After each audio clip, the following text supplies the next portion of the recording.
With the arrangements that have been determined by the Acting Chief Medical Officer and the ACT Chief Health Officer, there's a set of correspondence which we can make available to you to explain. But again, as I'm looking out at this crowd, could I please ask you to observe the social distancing arrangements?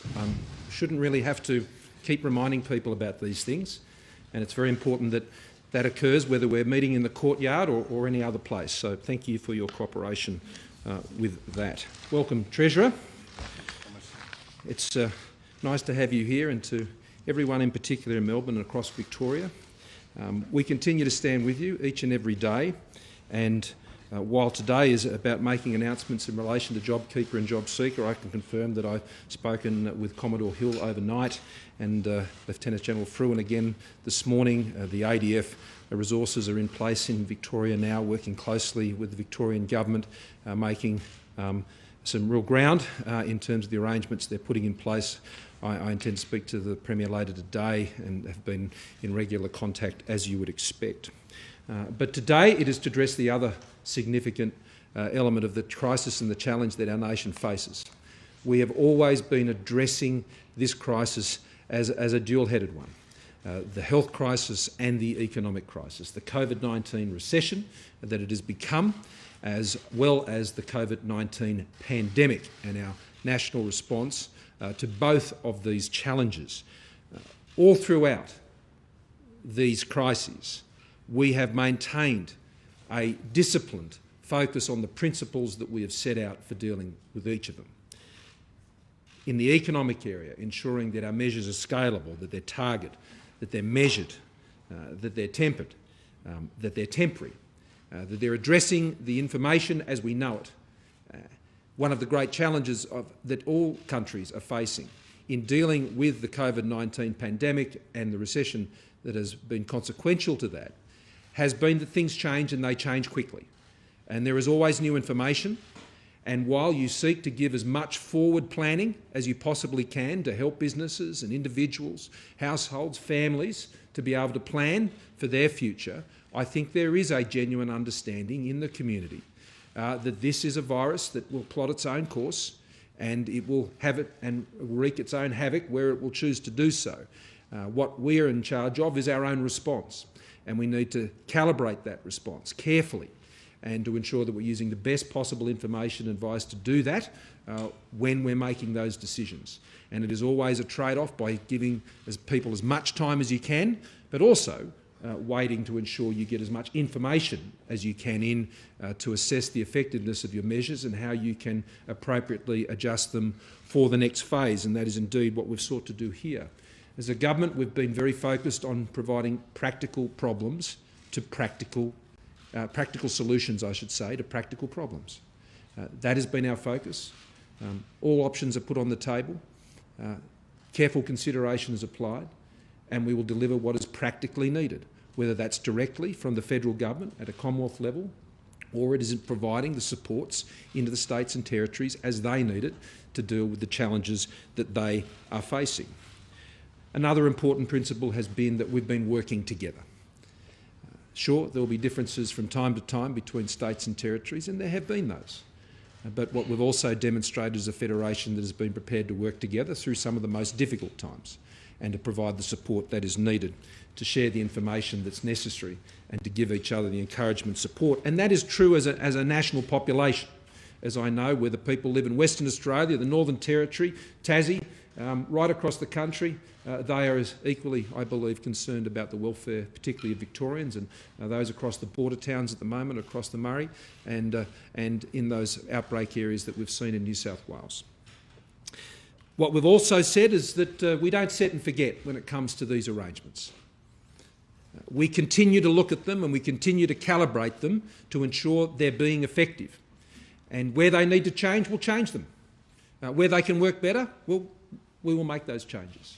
But where they're proven to be effective, we will maintain them. And we will respond to the circumstances as best as we understand them, and we will seek to understand where the direction is heading so that we can respond as needed. It's also important to note that these are very complex issues. There is no one thing that can remove from us this heavy burden that is on the country at the moment.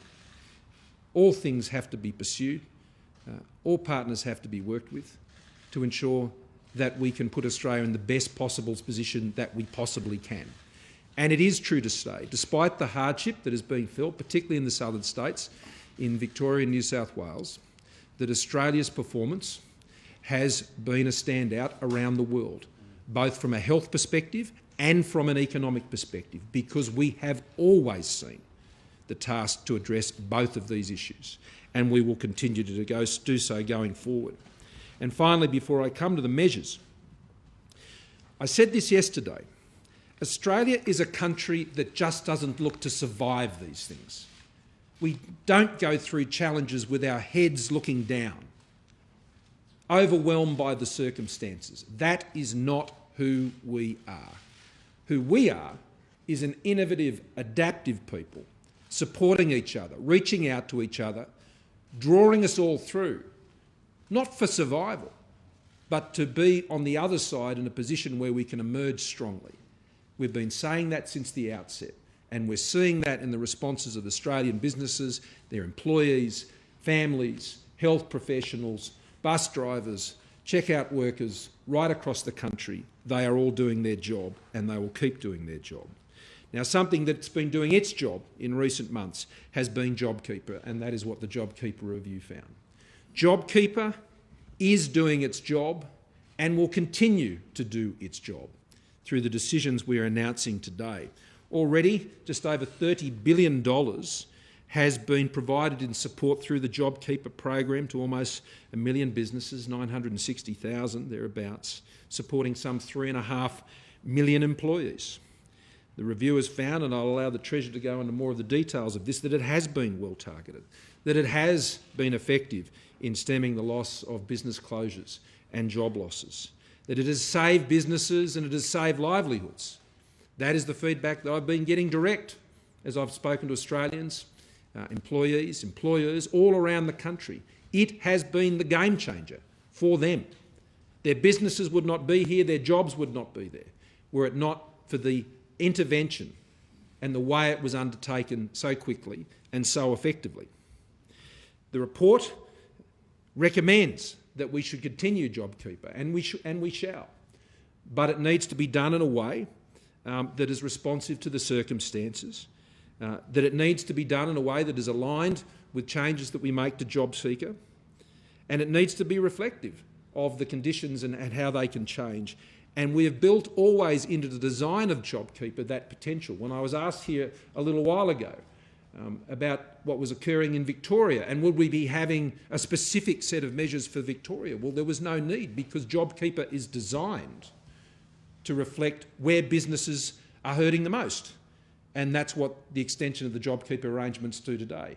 Whether you're in far north Queensland and have been hit by the devastating impact of the loss of the international tourism business, whether you're in the entertainment industry, whether you're in the business events industry, which I was meeting with yesterday, whether you're in the film business, it doesn't matter which sector you're in, the aviation sector, JobKeeper is designed to find its level with those businesses who need it most and the employees who need it most.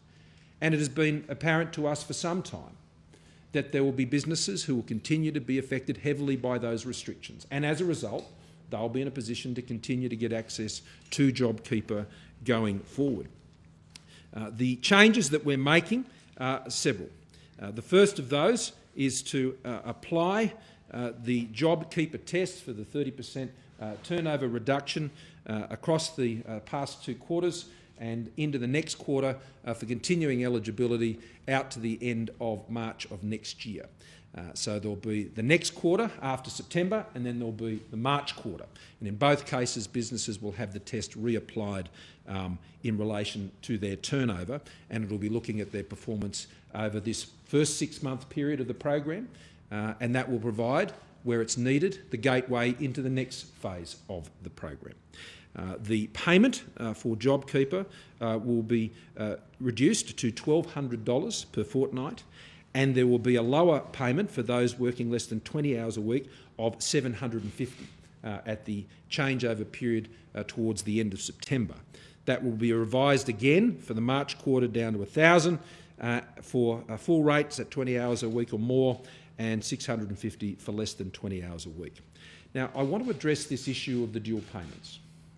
One of the reasons JobKeeper was so successful is it was designed to be done as quickly as possible using existent payment methods. Even to deliver the two payments that we have here, there are still several months of work that need to be done by the Australian Taxation Office to enable a two-tiered payment system to be put in place. That was not available to the government back in April. We needed to move quickly and get these payments in place. But I'd also say that we made the conscious decision to have a flat rate payment because we understood at that time that people were losing second and third jobs. The report points out some 39% loss of income from other jobs. And JobKeeper was designed to only be provided through one employer. So you couldn't go and get it from all your other employers if you had multiple jobs. You could only get it from the one employer. And so that meant we could concentrate the delivery of income support to people who were losing second and third jobs by ensuring that they got their income support through one employer. Now, this also had an important aggregate demand impact of ensuring that we were channeling those payments at a flat rate right across the labour force. It was also meaning that in supporting that aggregate demand, that had a broader impact across the economy. We were also focused on ensuring that we did not get the crush on the Centrelink system, on the Services Australia system, and we were effectively using private payrolls to deliver social security support to Australians. If people who had been on reduced hours and part-time employment had otherwise not been receiving that JobKeeper payment, they would have been lining up at Centrelink and they would have been receiving an $1,100 payment and possibly more because of the other payment supports that were there. Ensuring that we had one flat payment across the entire labour force ensured that we were protecting our social security system. And you will all remember the great strains that system was under early during the crisis. So a key part of the design was to ensure that we leveraged private payrolls to ensure that we did not crush the Centrelink system. Had that system not been able to stand up, and record levels of assessments and payments, 2 years' worth in the space of months, meant that we could get that support to people, we could continue to build up the system. Now we're in a position where we can run a two-payment system, and we can also ensure that people can make applications earlier in the Jobseeker arrangements, which enables them to move on. So it was simple, it was deliverable, it protected the social security system, it ensured that a level of income support that would otherwise have been provided through other methods was coming through a single method. And at the time, of course, we were very concerned about where the economy was heading at that time. There were no jobs, and so this was about just getting income support to people that were in desperate circumstances. So they're the changes that we're making to JobKeeper, I should say. Let me move to Jobseeker. The changes we're making there, and we would otherwise be joined by the Minister for Social Services today, but because of the restrictions that are in place and upon us today, she sends her apologies, but will be available for interviews later. For Jobseeker, we are increasing the income-free area that is available to those who are on Jobseeker to $300. That means you can earn $300 without it affecting any of your Jobseeker payments. We are adjusting the COVID supplement down to $250. So that means you can earn $300 where you may have been getting $550 before. You can earn $300, and then there's the $250 supplement that will come through the COVID supplement, and that will run out till the end of this year. We will be reintroducing mutual obligation in 2 phases. From the 4th of August, we will be requiring people to connect again to employment services and to undertake 4 job searches a month. And the penalties regime will kick in if people refuse a job that has been provided and offered through that process. So if there is a job to be taken and a job that is being offered, then it is a obligation, a mutual obligation for those who are on JobSeeker to take those jobs where they're on offer. This is important as we move through the next phase. In the second phase, which will be at the end of September, we will be moving to a higher rate of job search. We'll be reintroducing the assets tests for eligibility for those payments, and we'll be reintroducing the liquid assets waiting period at that time. We will be maintaining the eased restrictions around sole traders for their eligibility for JobSeeker. We will be retaining that support for people to access it to a part-time and casual. We will be maintaining the waiving of the ordinary waiting period waiver, and we will be maintaining the partner income test thresholds that were introduced earlier as part of our response. And so they're the changes we're making to JobSeeker. We will make further decisions about JobSeeker closer to the end of the year, or potentially even in the budget. It is our intention that we would expect that there would be likely a need to continue those supplements post-December, but there is a difference between JobKeeper and JobSeeker. JobKeeper requires that 6-month period for employers to be able to plan. For those who are on JobSeeker, their plan is there, and that is for us to assist them where possible to get them back into employment, but as we announced last week with the Job Trainer program, to get them into skills training, and skills training will obviously satisfy those mutual obligation arrangements. So our plan for those who aren't in a job is to help them get into a job or train them for a job. Our plan for those who are on JobKeeper in a business that is still eligible for that is to maintain that support. But we are expecting to see fewer businesses on JobKeeper because they're making their way out. And we're looking forward to the time when they won't need it. When JobKeeper is not necessary, that'll be a good day for Australia, because that will mean our economy is getting back to a much higher level of performance and businesses are able to support their employees. I should also stress that the existing arrangements for all of those who are watching who are on JobKeeper now and are on JobSeeker now, these arrangements run out that you are currently on till the end of, towards the end of September. Okay?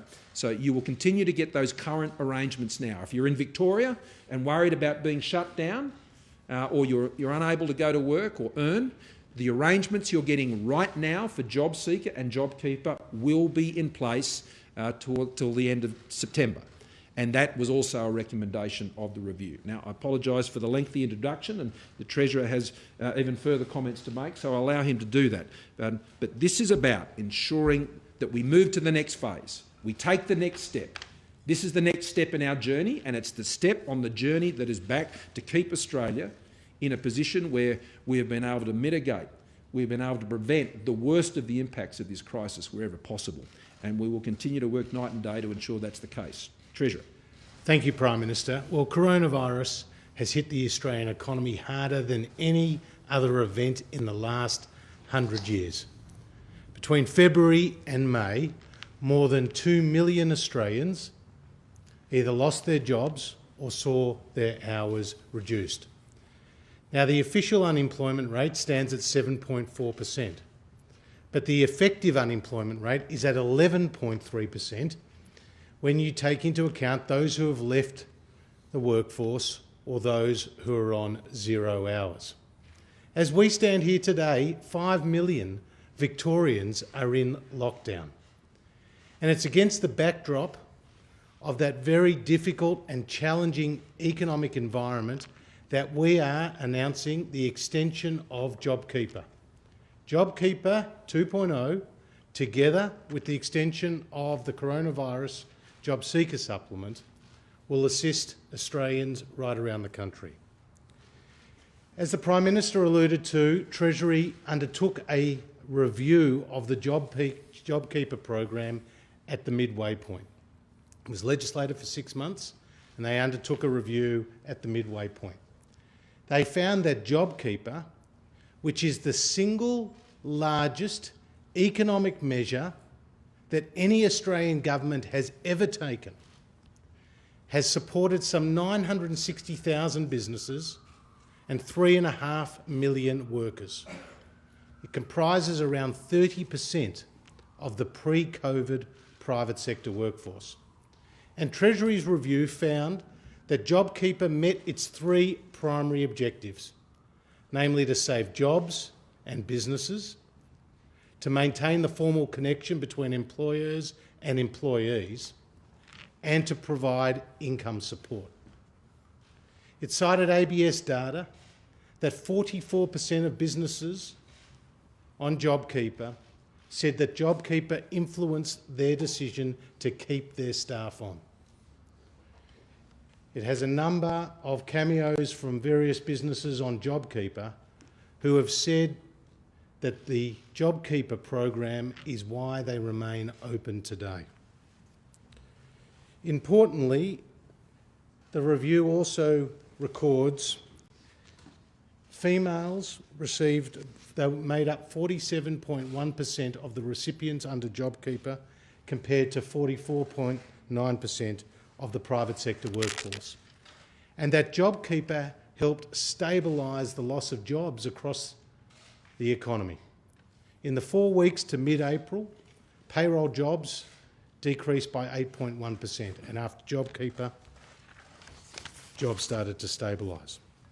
So today, as the Prime Minister has said, we're extending the JobKeeper program for another 6 months until the 28th of March 2021. It comes at an estimated cost of around $16 billion. JobKeeper 2.0 will provide a two-tiered payment at a new rate depending on the hours worked. It was a conscious decision to introduce the flat $1,500 payment as it enabled us to get money to people who needed it most as fast as possible. However, one of the consequences of the flat payment equivalent to the minimum wage was that some recipients were receiving more under JobKeeper than they were pre-COVID. The two-tiered payment better reflects the pre-COVID income of these recipients. From the 28th of September until the 3rd of January next year, the two payments will be $1,200 and $750, with the lower payment for employees who work less than 20 hours a week in the month of February pre-COVID. From the 4th of January to the 28th of March, the two payments will be $1,650. To be eligible for the initial phase of JobKeeper, businesses had to see a reduction in turnover of 30 or 50%, depending on their size, and charities a 15% reduction. These tests remain the same, but they will be reapplied at the end of September and again at the start of January. Employers will need to demonstrate that they've met the relevant decline in turnover in both the June and September quarters to be eligible for the JobKeeper payment in the December quarter, and employers will need to demonstrate that they have met the relevant decline in each of the previous 3 quarters ending on the 31st of December 2020 to remain eligible for the payment in the March quarter 2021. As the economy gradually improves, Treasury expects that the number of JobKeeper recipients will reduce substantially, with around 1.4 million people remaining eligible in the December quarter 2020 and 1 million in the March quarter 2021. We know that the economic pain caused by COVID will end, and that many businesses now struggling will be viable once again. And this is why we're extending the payment to buy time to get businesses and employees to the other side. In conclusion, JobKeeper is the largest single economic measure any government in Australia's history has undertaken. It's come at an extremely difficult time, but the Australian public know that the Morrison government has their backs. Prime Minister, this is the largest economic package, as the Treasurer said. It's just gotten bigger. How much is this going to cost? Oh, the Treasurer just addressed that, and the full reconciliation, not just of these measures, but the other measures that have been announced by the government over these many months will be summarised in the economic statement on Thursday. Now, I want to stress again, the economic statement is not a mini budget. It's not a budget. The budget's in October. What the statement on Thursday will reconcile and bring together the many programs that have been announced by the government and implemented over these past months. But Treasurer, did you want to add to that, Josh? Well, as you know, the original estimate was around $70 billion, and so this brings it to around $86 billion. Prime Minister, we're seeing now a year of JobKeeper. Could we see some manifestation, depending on the virus, of this scheme until the next election? And is it possible that next election could be later next year, or are you committed to going a full term? Andrew, politics is nowhere near my mind. I mean, I don't think Australians could care less when the next election was. And frankly, right now, it's got nothing factoring into my thinking, not at all. I know it may totally fascinate people who stand in this courtyard, at least some of them, but it is just not a factor. I mean, we've got an outbreak in Victoria and people are dying, and you're asking me questions about when the next election is. I think we need to focus on what the real issues are here, and it's not when the next election is. Lani. That close to 900,000 people were paid more than their normal salary by getting JobKeeper. Do you accept that that will still occur even with the changes that you're making today? Well, the Treasurer may want to comment on this as well, but look, I think the scope of that will be diminished. But again, I stress, JobKeeper can only be paid by one employer. And many people who are either in casual employment, longer-term casual employment, or part-time employment can have multiple jobs. Many do. And they were the first jobs to go under this COVID recession. And the delivery mechanism recognised that.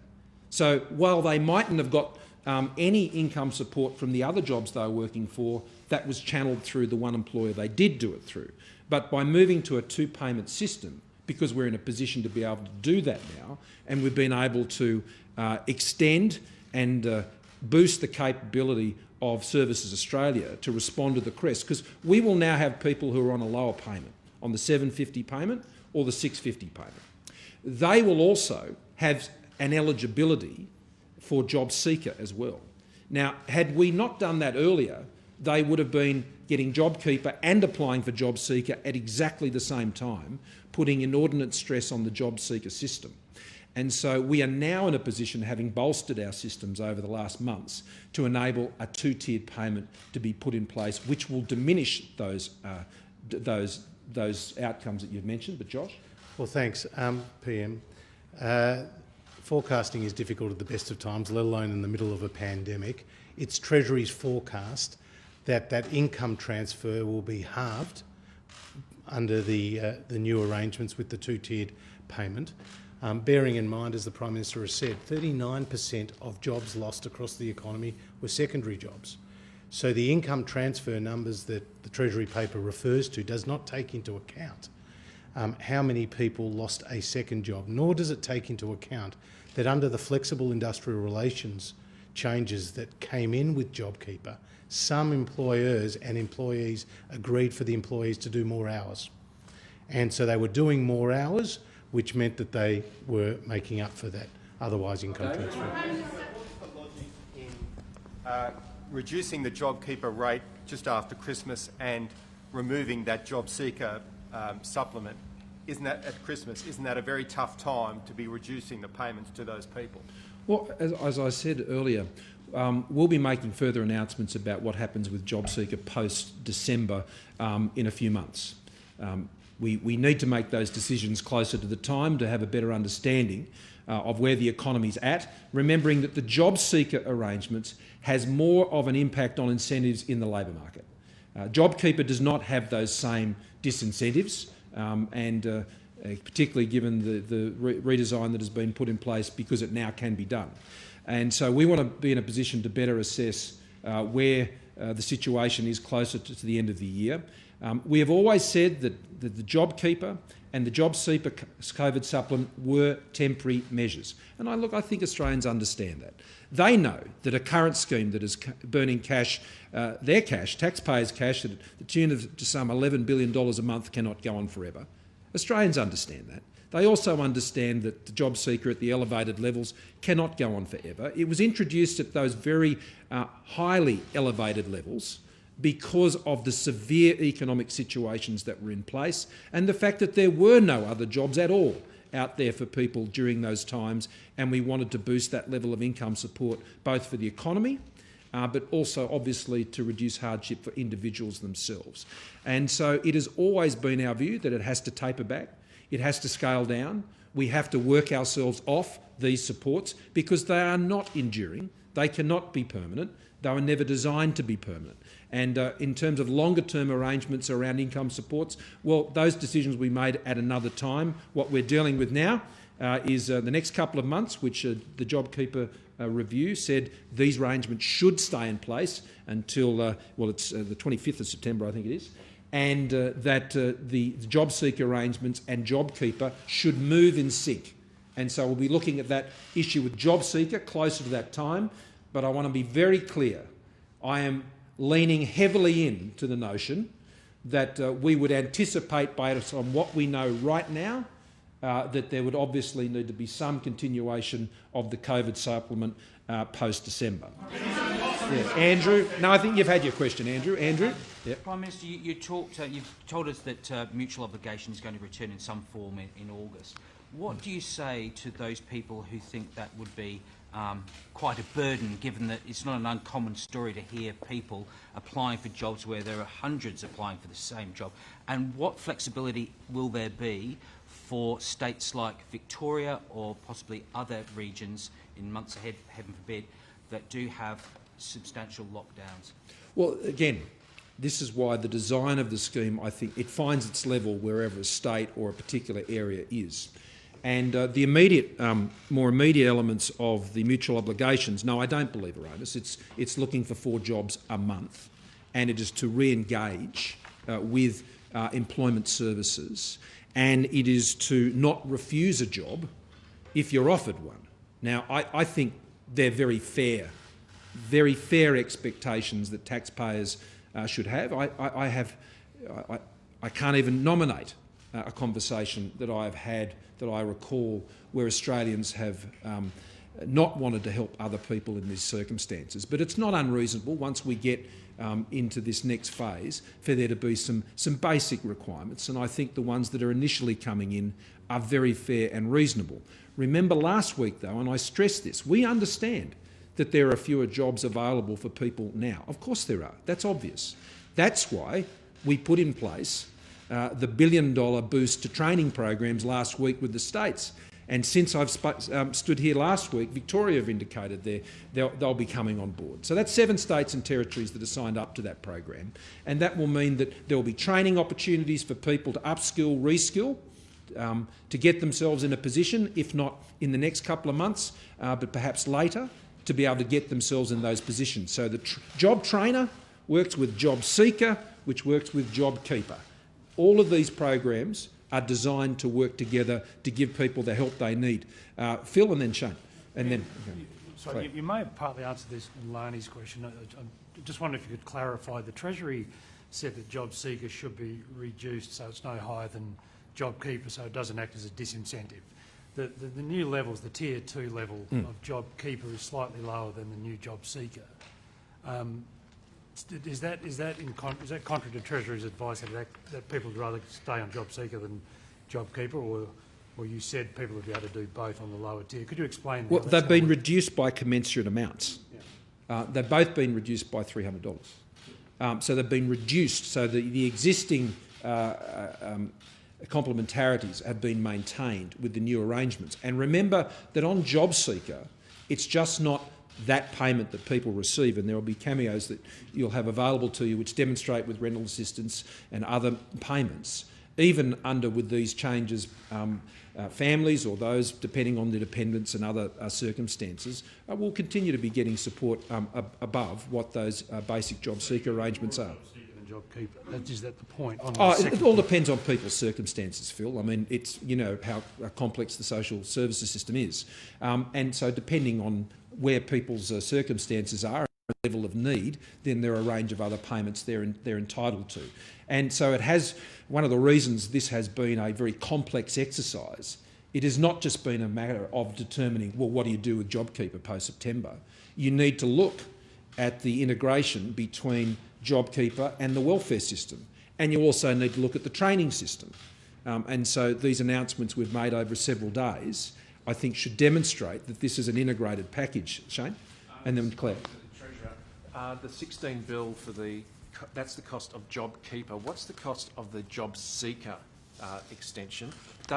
Will it continue for, say, parenting payments and other, I think, family farms, household payments? And just finally, when you get to end of September, when you reduce, is there an expectation that there will be firms laying off staff because they won't be able to keep on with the 1,200 isn't quite enough? Do you expect that there'll be a lift in unemployment around that point? Well, you'll see the employment numbers and the job and the unemployment numbers when we get to the statement on Thursday, because that puts out a couple of years' worth of forecasts, and it's fair to say that the employment rate will continue to rise, and that's also a factor of the participation rate increasing. When it comes to the Jobseeker coronavirus supplement, that's going to cost around $3.8 billion to extend it out to December. And again, the total cost of that supplement is around $16.8 billion. And I've mentioned the cost of JobKeeper, so these are very substantial financial commitments. Claire? Treasury found that the supports would potentially blunt the incentive to return to work. Was that based on evidence of that happening now? Was it speculative as to when the economy opens more? And did they have any findings around businesses who maybe resisted reopening because they knew their workers were on JobKeeper? Do you think this will push more businesses to reopen? Well, thank you, Prime Minister. Well, in terms of Treasury's analysis, obviously this has been conducted at the midway point when the economy is just opening up. Their comment on the disincentives, particularly around labour mobility, is more acute as the economy opens up. And what we know is that the National Cabinet had agreed on May the 8th for 3 stages, and in 3 stages for the restrictions to be eased. So Treasury's numbers are based on assumptions from that 8th of May Cabinet decision outside of Victoria. I just want to be very clear. What Treasury has assumed in the basis of these numbers is that lockdown goes for 6 weeks in Victoria, and then restrictions come back, but in stage 1 and then stage 2 out to December. So Treasury have very much tried in this very difficult environment to take into account what is happening in Victoria, but also taking into account National Cabinet's decisions. And your other question was? Whether there's any evidence that that businesses were happy to remain closed given the uncertainty? Well, I think businesses want to open, and indeed the more money that they bring in through customers is money that the business can hire more people or maintain their staff. What JobKeeper is a wage subsidy, effectively, and also income transfer, but effectively a wage subsidy to that employer so that they can keep on their staff, and that's been proven to be the case. So the inclusion of sole traders too, I think, is very important at that point, Claire, for them to keep their businesses open, and the fact that we're maintaining the easing of eligibilities for sole traders both on Jobseeker and their continuing access to JobKeeper out to the end of this year, I think is important. But Sam?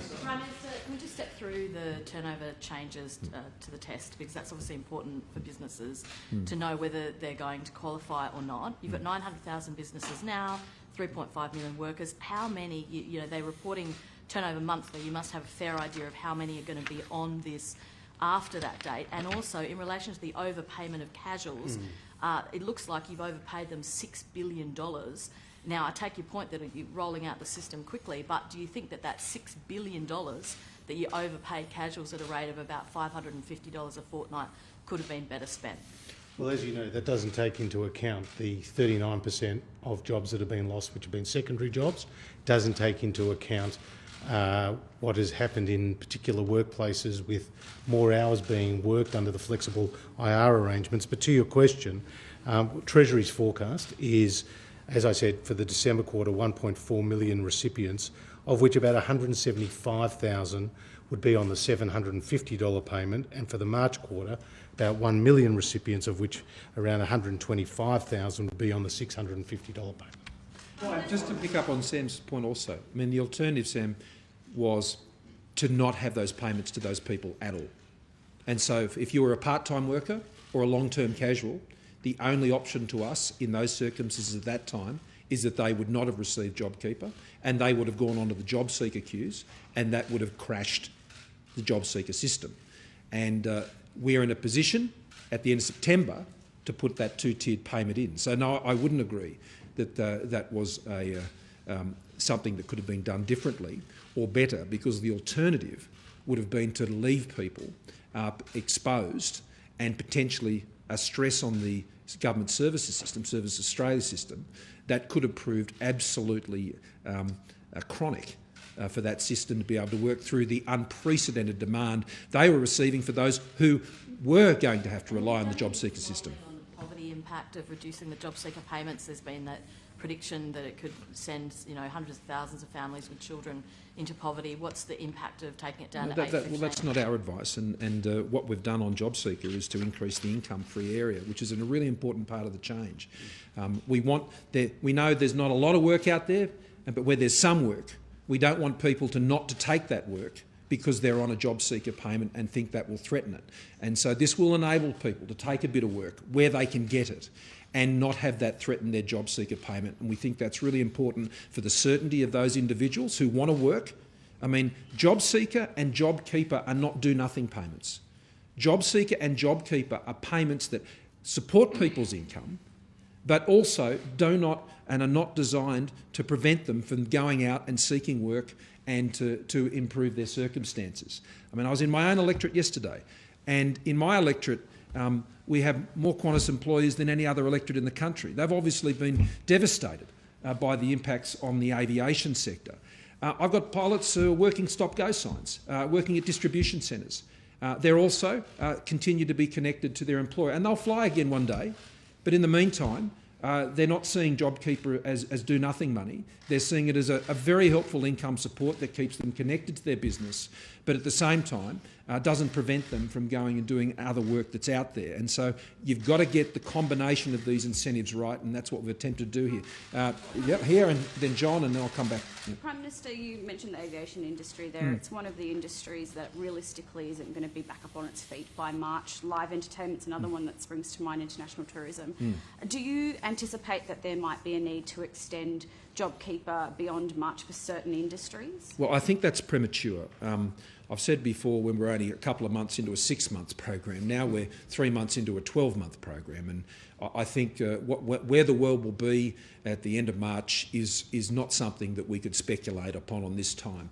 But I think I hope what people see today was several months ago when these questions were put to both of us in this courtyard, and the suggestion was that somehow the government would not be extending arrangements. All we were simply saying was that we'd be looking at that at the time. We'd be make judgments on where the country was at, where the economy was at, what the health situation was, and that's exactly what we've done. And we've made decisions to continue to provide support based on the evidence, based on the expert advice, based on what we believe the economy needs. Now, when we make the next set of decisions, we'll be doing exactly the same thing. We'll be assessing it and we'll do what we think's best for the country, which is what we've sought to do today. John? Thanks, Prime Minister. An unemployed person on Jobseeker will get $800 a fortnight untaxed, plus other social welfare benefits. A part-time worker on JobKeeper, working up to 20 hours a week, will get less, $750 a fortnight. I'm just interested in understanding the thinking behind that, because it sounds a bit counterintuitive. Well, what you're assuming is that no one's doing any work. And that's not an assumption you can make, and it's certainly not an assumption that Treasury has made. Treasury have made the point that on JobKeeper, for example, those businesses that may still require it, they will be making payments in addition to JobKeeper to staff doing additional hours. Now, this is why it's so important that the industrial relations side of all of this is also brought into focus. These payments have given enormous support to people when they have needed it most. But the industrial relations flexibility that has been afforded to employers has also enabled those employers to keep people in jobs. I was at businesses yesterday where this was exactly the case, where hours have been reduced so 2 people could have a job rather than 1 person could have a job. And this flexibility will be vital to employers to keep more people in jobs post-September and in this next phase of JobKeeper. And we believe not just those who are eligible for JobKeeper, but it will be needed more broadly as those who have graduated out of JobKeeper are getting more and more on their feet. I don't want to see people lose jobs post-September because of an industrial relations system which is so inflexible that it says to one person, I have to employ you full-time, and says to the other, so I'll have to sack you. But that's the circumstances we're looking at in what will be a very challenged economy post-September. Yeah. Just on Victoria, we've seen another 300 plus cases of coronavirus down there, sadly 3 more deaths overnight. Given that in the contact tracing teams there is no ADF support down there in Victoria picking up the phones, unlike what New South Wales Health had early on in this pandemic, would you like to see Victoria ask for the ADF support in that contact tracing teams, given the numbers of cases they're seeing now is overwhelming their tracing teams? And what confidence do you have that Victoria can get on top of this virus down there? Well, we're in the fight in Victoria, and we're in the fight with them in Victoria. And Commodore Hill, who's been in place now down there since the weekend, I met with him over the phone last night. He has been pulling together plans to address the very issues that you've raised and the use of ADF resources to support that effort. I want to be very clear. The ADF are not running these programs in Victoria. That is the responsibility of the Victorian government. Their role is to advise and assist and support, and that is the tasking they've received from the CDF and myself. And so they are working very closely with the public health officials in Victoria. Sorry, this is what I'm saying. The ADF, where they believe that ADF resource will be necessary to support that effort, then they'll be making that recommendation. But the challenge at the moment is getting the tasking right and to getting the organisational structures right and to ensuring that the resources that are there are being put to best use. And that's the great skill of the ADF. They bring an ability to manage complex tasks, and the complexity of the task in Victoria has risen to a level that I'd say we have not quite yet seen, and arguably have not yet seen during the courses of the pandemic. And so I'm very pleased Commodore Hill is down there, and I have every confidence that Premier Andrews would be taking the advice. And he has been very open with me about how appreciative he is of that ADF support, and I would have no reason to think that the Victorian government would stand in the way of that sort of support. It is an open account they have with us, and they've been very appreciative, and so I'd expect that to flow through. But we're still very much in the hard part of this fight, as you can see from the daily case numbers, and I'm not expecting that to change a lot in the short term. And we just need to keep working the problem. And then I'll come back over that way. I'll come here. Prime Minister, you're saying you don't want to speculate about what it'll look like, the economy will look like come March, but Treasury forecasts there'll still be 1 million people who'll be supported by JobKeeper come March. Doesn't that suggest that JobKeeper is going to extend well into 2021? No, it doesn't mean any of that at all. I mean, Treasury need to make estimates of where things are at different points in time, and they'll be making those estimates for this statement on Thursday. They'll be making estimates for the budget. They'll be making estimates for the mid-year statement. They'll be preparing estimates for next year's budget. So, and they will continue to adjust those. So I really do think, particularly in the middle of a pandemic, they can make the best estimates as they know the situation now, but I think these circumstances are very open to change. Josh? And can I just say to PM, we are in the fight of our lives. I mean, this is a huge hit to the Australian and to the global economy. In the United States, there's been 51 million jobless claims. The International Labour Organisation says over the 2 quarters of March and June, some 600 million jobs have been lost globally. I mean, our friends in the region and broader in Europe and the United States, I mean, they are going through the most difficult times economically and from the health side. And Australia, as the Prime Minister has said, has performed so much better than pretty much any other developed nation on both the health side and also on the economic side. And the IMF singled Australia out as the only country to have its forecasts upgraded for this calendar year. So what we've seen from the government is a full court press in terms of our comprehensive economic response. But we're not out of the woods yet, and what we've outlined today should be of great relief to the Australian people. Okay, I'm going to go Rosie and Catherine and then finish up with Michelle. It's Katina. Oh, sorry, Katina. You've said previously, and several of your ministers have said, that you are expecting that in the final quarter of this year there would be a portion of people would move from JobKeeper to unemployment payments. What proportion of that 2.1 million people who won't be getting JobKeeper in the December quarter would you expect to be unemployed? A couple of figures I think we need to bear in mind during the pandemic about how we're assessing the employment situation and the economic situation. I think the most important is the effective rate of unemployment. The headline rate at 7.4 we know does not reflect the real unemployment situation that's happening on the ground. And we did see a fall in the effective unemployment rate, as we said last week, and that is welcome because the effective unemployment rate washes out the movements of people between different types of payments and definitions, but their circumstances are often essentially the same. And so, of course, we will see some people move from JobKeeper to Jobseeker. I expect that. I expect those who are on the second-tier payment.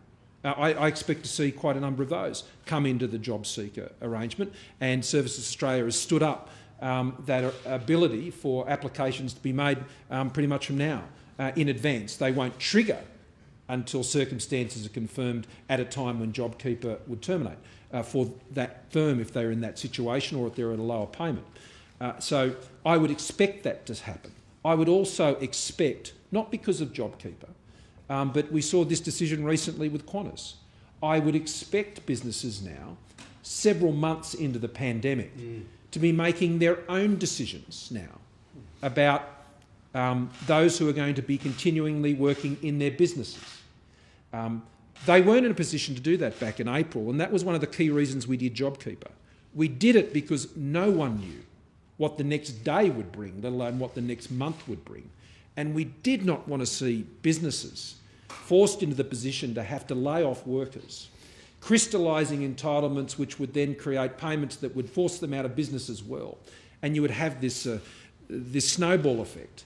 And we've avoided that. We're many months now into the process. And so I anticipate, just like businesses already have, they will make judgments about who they're going to keep on and then who they won't be able to keep on. But Jobseeker will be there for them. The additional training places will be there for them.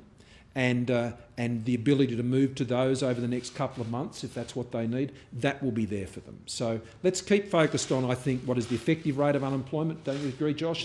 That, I think, is a better picture of what the situation is. But there'll be people moving around, in and out of the workforce, people who move from stood down completely to maybe a few hours a week. These are not normal times when it comes to these economic statistics. But I can tell you which one I'm looking at. I'm looking at the effective rate of unemployment, and that's the one I'm trying to take down. Catherine. Sorry. Given the decisions you were just referencing in that answer that employers are going to make over the coming weeks and months, and given the economic outlook, you're obviously tapering out the coronavirus supplement, you're cutting it, but do you now accept that the old base rate of New Start was too low? That's not a matter that we're looking at the moment. We've increased JobSeeker significantly through the pandemic, and we're still in the pandemic phase.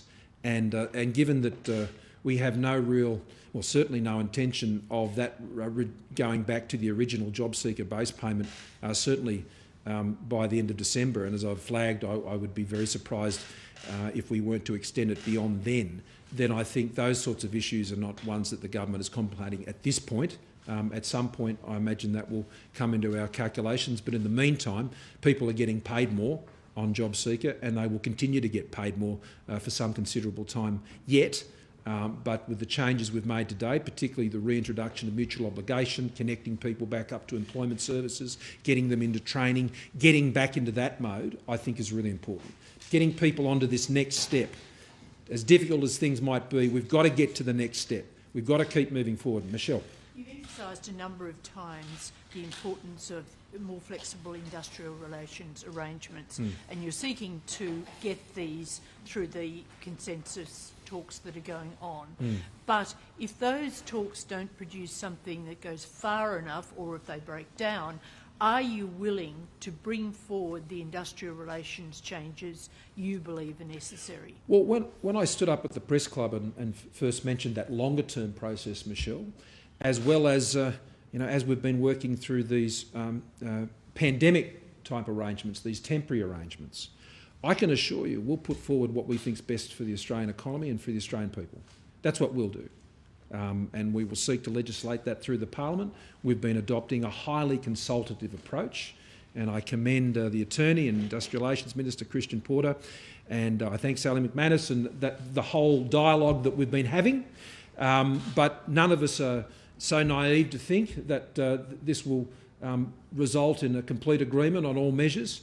And I can assure you the government I lead, will continue to do the right thing, we believe, for the Australian people and for the Australian economy. Thank you all very much.